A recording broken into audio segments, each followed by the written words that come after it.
Welcome to another episode of Quip Corner's Book Corner. Yes, this is part of the World Book and Copyright Day celebration. As you know, I celebrate for the whole month, not just for one day.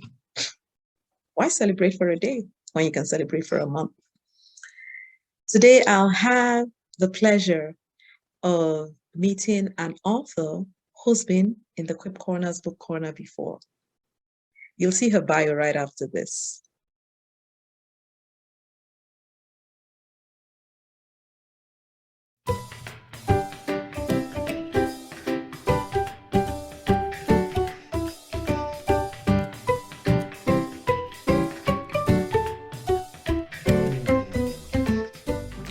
Welcome back to the Quip Corner's Book Corner.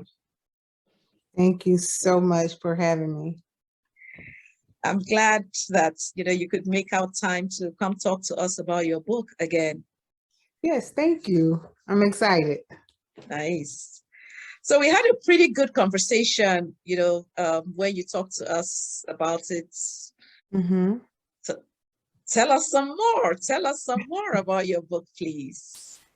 All right. So one of the great features of this book is, yes, it is a memoir, but several people have come to me and said, this is more like a textbook. I think I've learned more from this book concerning mental illness than I did when I took psychology in college. And I thought that was very interesting. Several people like, I'm highlighting, I'm taking notes, because what it does is helps me to identify signs and symptoms in myself. Yes. And even those who have school-age children, they're able to identify signs and symptoms there, and then able to go forward and go to their physician and say, hey, this is what I think could be going on. And it gives the physician a better outlook of what they're looking for when they test the child.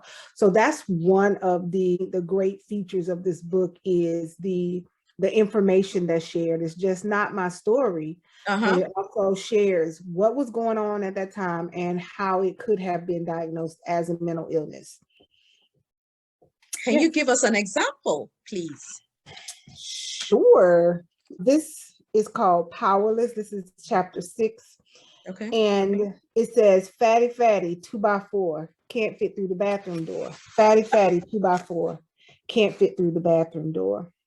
This was the chant that several of my classmates in 5th grade chanted as I balled up, shut my eyes, and cried like it was no tomorrow as they all circled around me. Maybe I wasn't meant to be. Maybe God made a mistake when he made me. They and their white faces.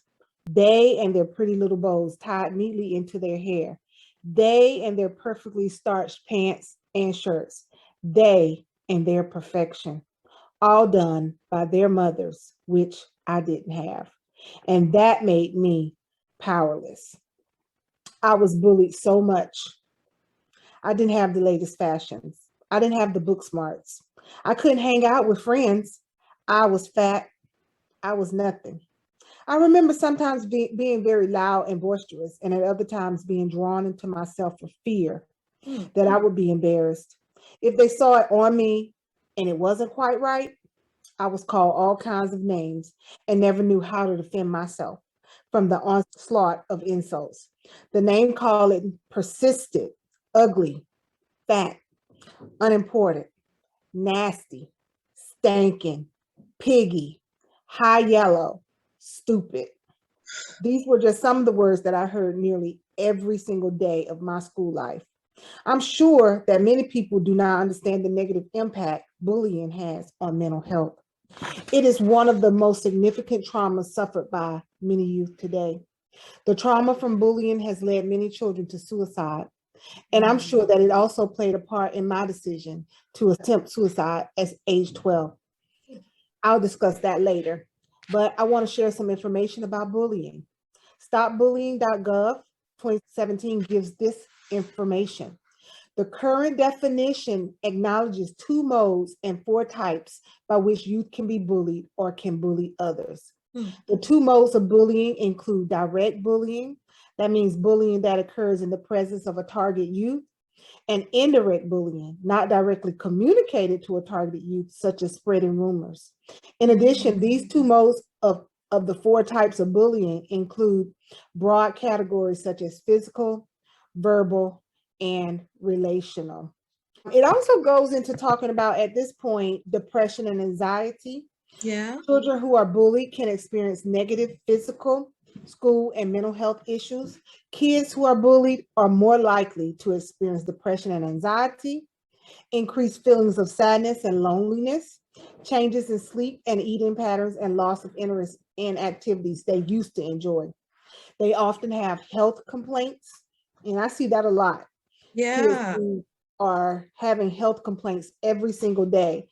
Decreased academic achievement, GPA, and standardized test scores, and school participation is low. So those are just some of the frightening statistics Yeah. related to bullying, which Uh-huh. I experienced, and how it relates to depression and anxiety as well. Wow. That is so insightful, because as you were talking, I I mean, even some movies you watch or things, they're like, oh no, kids will be kids. They're just children.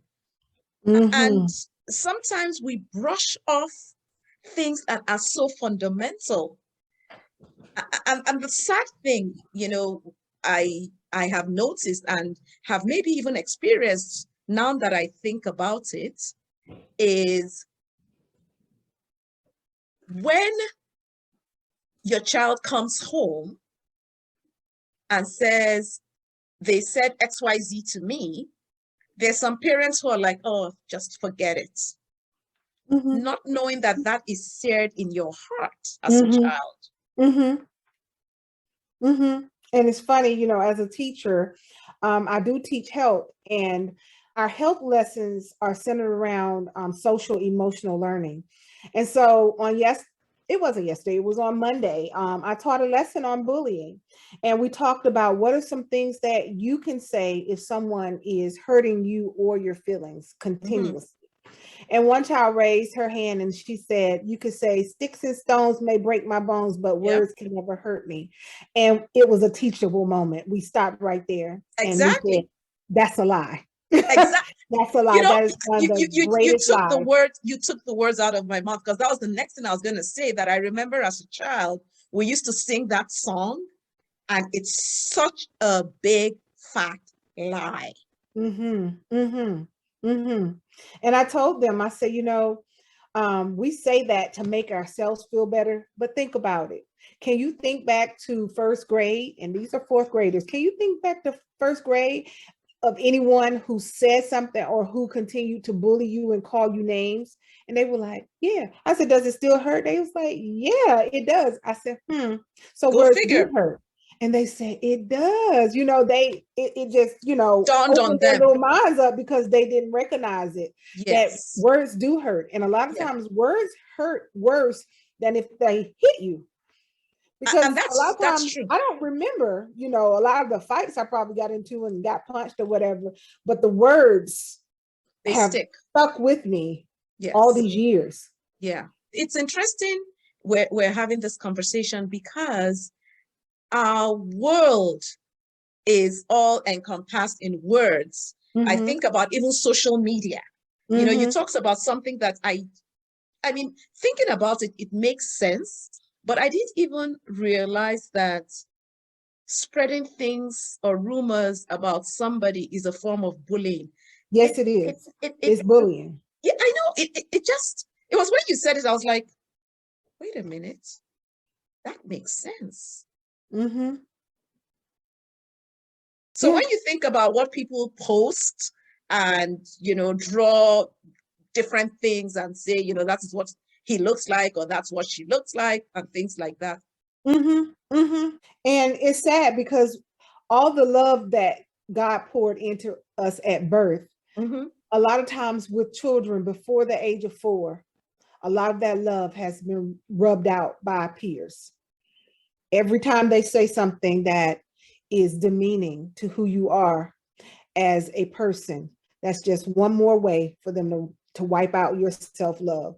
And the older you get and the more you hear it, you get to what, 12, 13, you have no self-love, you have no self-respect because people have washed it all away. Yeah, they've just And drained you. yes, yes. Instead of telling our children kids will be kids, ignore them. No, that's one of the other worst things you can say is just ignore it. That's supportive bullying, if you ask me. It is. It is. Now some things I understand you ignore, especially like, this is an isolated event. First time it's happened and it doesn't happen again. Yeah. That kind of thing happens. I mean, and you say, you're talking to your kid. Has this ever happened before? No. Did you talk to the child? Yes, they apologized. Did you talk to your teacher? Yes. Okay. Well, we've got to move on. Now, I understand that. But if day after day after day after day, the same child is continuously saying and rubbing out your child's self-love, there's a problem. Yeah. And it's time for someone to step in.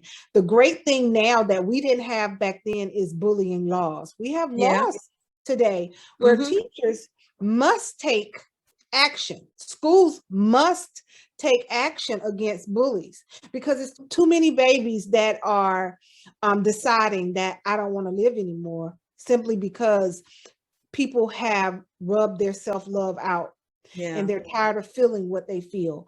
And a lot of times kids, they don't want to die by suicide because they just want to die by suicide. They really just looking for a way to get rid of the pain. Yes. Wow. So we've got to do better. We didn't have that back then. Everything that I've said back then, when they would say these things, I just stopped telling the teacher because I knew nothing would happen. They would just say, oh, ignore them. Nobody would say anything. And they would say, tell them sticks and stones may break my bones, but where is, and I'm looking like, no, that hurt. Yes. That hurt. Yeah. And so we didn't have those laws back then, but I'm so grateful that we have these laws now. And that's one thing my students know. I will not put up with bullying. We had a new student. I told them, introduce Miss Terrell. I didn't introduce myself. I let my students introduce me to them. And one of the first things they said, don't bully. Miss Terrell hates bullies and she will get on to you. And he was like, whoa. Okay. And they were like, yeah. Talk about a come to Jesus moment. So I was like, oh, okay. So they are listening. They did hear me, Nice. So yeah, I as educators, we have to let our students know that I got your back. I have your back. If someone is continuously picking on you or hurting you, you need to say something. But one of the other parts to this story is, what about the bully? Yeah. We got to, as educators, step in and help them too, because a lot of times the reason they bully is simply because they're hurting. And they're trying to get the focus off of themselves. So they turn on someone who seems less than they are. The little guy, the guy that doesn't say much, that's the guy that I'm going to pick on so that people won't pick on me. Wow. So we've got to get them help as well, because more than likely there's something going on in their world that we are not even privy to. And we've got to start asking the right questions. And those questions weren't asked of me. It was just pushed under the rug. Yeah. And the pain continued all the way to high school. Because I didn't have a lot. I was very poor. We were very poor. We didn't have nice fashions or clothes. Yeah. We didn't have everything that other people had. Yeah. And I'm certain some days that I went to school, I was smelly. I'm certain that I went to school smelly a lot of days. Because as a little girl, I actually started my period when I was 8 years old. That's early. Very early. And I had no idea what I was doing. I really didn't have anyone there to teach me. To teach you. Remember, my mother passed when I was 2. Yeah. I didn't have a stepmother there, but my dad really didn't like for her to do a lot with us. So guess what? The little 8-year-old was on her own trying to figure out what in the world is happening with my body. And I had no idea. Wow.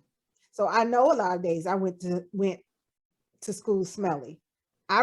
I literally remember the smell, and I didn't know how to get rid of it because I It was didn't like have, everywhere you went, it was with you. Mhm. I didn't have sanitary napkins. I didn't have pads. Wow. I didn't have any Wow. of that. Only thing I knew was, oh, I don't wear this shirt anymore. Tear it up and just stuff it in my underwear. And then at school, I would try to turn it inside out And and just put it back in there. makeshift. Yeah, I know I was smelly. Because Wow. one day I remember being so smelly, I got nauseous and sick myself. Yourself. Mhm. Wow. But what really hurts is not one teacher stepped in to say, we need to do something, or even to talk to my dad to try to help me. Not one teacher. And that's one of the reasons that I am the teacher that I am today. My students will Nice. not go without, not if I can help it. If I see something wrong, I say something. Let's try to figure this out. Let me see if I can get you some help. Wow. But not one teacher, not one. And it really brings tears to my eyes because I know they knew. I know they knew. They There was would no, have. there was They no would way have. that you couldn't know. Yeah. Yeah. And they I- did I- nothing. yeah. And that brings it a different type of pain too. Mm-hmm. Mm-hmm. They did absolutely nothing. So this book, like I said, it shares so much. And the great thing is you can have so many different conversations Mhm. with this With book, this book. especially with your child. Yeah. Because what I'm Good hearing is it's a book for parents, it's a Mhm. book for teachers, Mhm. it's a book for any and everyone. Yes. Because you don't have to be a parent to intervene if you No. see a situation where someone is bullying. You don't have to be a teacher to intervene. You know, it's just really being a human that That's right. cares. That's right. That's that. That right there is the bottom line, being a human that cares, and that's one thing with mental health first aid. I trained for that. And one of the things that we always talk about is if you see a stranger, are you comfortable enough to approach them if you see that there's something wrong? And we as humanity, I think sometimes we're afraid that they're going to be mean or say something mean, or it's not my business. It is our business. Yeah.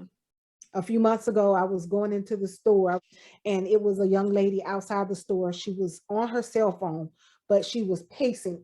Before I got out of the car, I could see her pacing back and forth. And I was like, wonder what's wrong with her. Yeah. When I got out of the car, I realized I could hear the sobs. She was like just crying. And something said, maybe you should say something. I said, no, that's none of my business. Just leave it alone. Go in the store. And I couldn't because my heart said, Just if won't you're let going you. to teach it, walk it. Yes. And I walked over to her and I said, are you okay? And that's the biggest question as humans, even if you don't know me, that you can ask me. If you see tears pouring from my eyes, we know something's wrong. Yeah. But the best question to ask is, are you okay? Yeah. That lets humanity know that I see you. You're important. You're valued, even if I don't even know who you are, what your name is. And a lot of people don't get that. And I think it's because education-wise, we don't understand and we don't know what to say to help someone. Mm-hmm. And I'm And you so know glad. that question, are you okay when you see tears? What just struck me was sometimes they are even tears of joy, and you just ask the person, are you okay? And the person has someone else to share that joy with. And it just means the world to the individual. I'm so glad someone asked me, are you okay? When I was 12 years old, when I had that razor. Yeah. And thanks for your friend who told on you. I remember. Yeah. Because they asked us, are you okay? And I was like, no. I said, but it's okay. You won't ever have to worry about me ever again. And they were like, why? And I'm 12. I don't think I even recognized that they could tell. I don't know. I just never thought about it because I went straight on. I was like, well, I got my razor blade. I'm gonna go ahead and do blah blah blah, So, but I love y'all. Don't Just forget remember about that. me. They were like, what? And I'm so glad Wow. you asked me if I was okay. And Yeah. those little words are Changed you everything. okay Changed makes a everything. difference. Makes a difference, a big It sure difference. Whether you does. know the person or you don't know the person, if you see Yeah. someone hurting, ask, are you okay? Yeah. It makes a difference. Sure does. Yeah, it does. Wow. I'm sure some people watching this would be asking themselves, how could they get copies of your book? Mm-hmm. My book, She's Dead, is available on Amazon. You also can go to www.she'sdeadisaid, and you can order from there as well. Okay. We have, of course, hard copies, and we also have the digital version. Nice. Okay. So we'll Yep. put that information below the video so people know how to. And just out of curiosity, there might be people who'd be saying, I'd like her to come speak at an event. Mm-hmm. Is that something you're open to? Yes, that is a part of my business. My business is called WorthIt Mental Health Wellness. I do trainings for mental health first aid, and I also do speaking engagements where, especially with young people Okay. who are navigating life, teenagers and young people who are just trying to figure out what's going on with me, and I want to be able to help them, especially with some information from this book so that they will know they're not alone, Alone. and you're not alone, and you are worth it. Yes. That's my whole, message is you're worth it. But you can contact me at tangela.terrell@zohomail.com. That's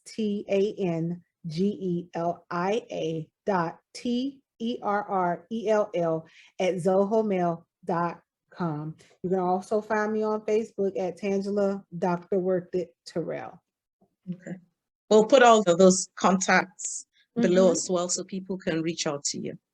Thank you. And you can also view my website at worthitmhfa.com.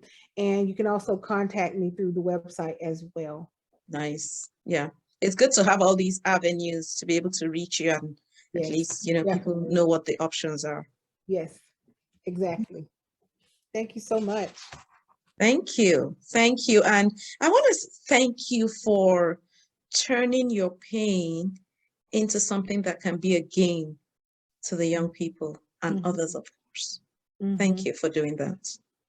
Thank you for acknowledging that. That's one of the things that I've been working on, is turning my pain into purpose. And I don't think we go through things to keep it to ourselves. I think we go through trials of life so that we can help someone else who's there's gonna be others coming behind you who are going through the same thing. Yeah. And we should never be ashamed to share our story. And those who feel that what you are telling is not of value, they can think again.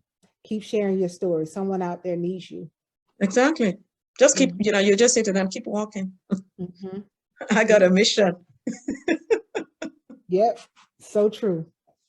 Thanks We all again. have a mission. Yes, we do. We do.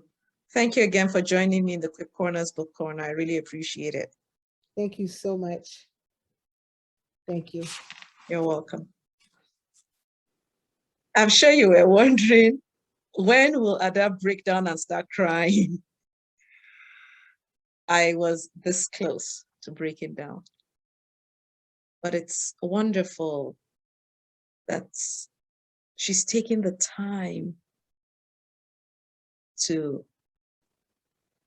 but it's wonderful that Tangelia is taking the time to convert her story into something that will improve other people's story.